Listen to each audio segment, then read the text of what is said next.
ಗುರು ರಾಘವೇಂದ್ರ ಸ್ವಾಮಿ ರಾಯರಿಗೂ ಇಷ್ಟವಾದ ಕೆಲವೊಂದಿಷ್ಟು ವಿಷಯಗಳದಾವ. ಅದ್ರ ಬಗ್ಗೆ ನಿಮ್ಗೆ ಏನಾದ್ರು ಗೊತ್ತಾ? ಬರೀ ಅದ್ರ ಬಗ್ಗೆ ಈಗ ತಿಳ್ಕೊಂಬರಮಂತ.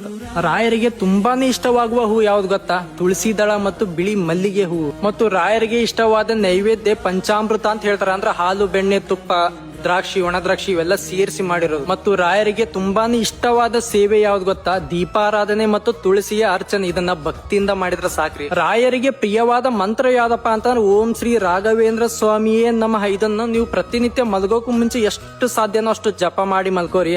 ಆದಷ್ಟು ಬೇಗ ಅವರ ಸನ್ನಿಧಾನಕ್ಕೆ ನಿಮ್ಗ ಕರ್ಸ್ಕೋತಾರ. ಆದ್ರ ನಂಬಿಕೆ ಇರ್ಲಿ. ಮತ್ತು ರಾಯರಿಗೆ ಪ್ರಿಯವಾದ ಸ್ತೋತ್ರ ಯಾವ್ದಪ್ಪ ಅಂದ್ರೆ ಶ್ರೀ ಗುರು ರಾಘವೇಂದ್ರ ಸ್ವಾಮಿ ಸ್ತೋತ್ರ. ಮತ್ತು ರಾಯರಿಗೆ ಯಾವ ತರ ಗುಣ ಇರೋ ವ್ಯಕ್ತಿಗಳು ತುಂಬಾನೇ ಇಷ್ಟವಾಗ್ತಾರ ಗೊತ್ತಾ? ಭಕ್ತಿ, ವಿನಯ, ಸತ್ಯ, ಧರ್ಮನ ಪಾಲನೆ ಮಾಡೋರು. ಮತ್ತು ರಾಯರಿಗೆ ಪ್ರಿಯವಾದ ಅರ್ಪಣೆ ಯಾವ್ದಪ್ಪ ಅಂದ್ರೆ ತುಳಸಿ, ಚಂದನ ಮತ್ತು ಹಣ್ಣುಗಳು. ಮತ್ತು ರಾಯರಿಗೆ ತುಂಬಾನೇ ಸೂಕ್ತವಾದ ಆರಾಧನೆ ಮಾಡುವ ಸಮಯ ಯಾವ್ದಪ್ಪ ಅಂದ್ರೆ ಅವ್ರಿಗೆ ಪೂಜೆ ಮಾಡೋ ಸಮಯ ಬೆಳಿಗ್ಗೆ ಮತ್ತು ಸಾಯಂಕಾಲ ಮಾಡಿದ್ರೆ ಸಾಕ್ರಿ. ರಾಯರ ಆಶೀರ್ವಾದ ಮತ್ತು ಅವರ ಕೃಪೆ ಪಡೆಯಲು ನಾವ್ ಏನನ್ನೆಲ್ಲ ಮಾಡ್ಬೇಕಪ್ಪ ಅಂದ್ರೆ ನಾಮಸ್ಮರಣೆ, ಗುರು ಭಕ್ತಿ ಮತ್ತು ದಾನ ಧರ್ಮ ಮಾಡಿದ್ರೆ ಸಾಕ್ರಿ.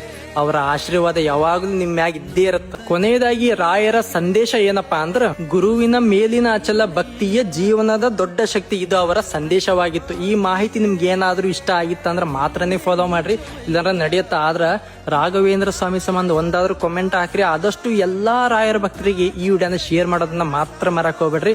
ರಾಯರಿದ್ದಾರೆ. ಗುರು ರಾಘವೇಂದ್ರ.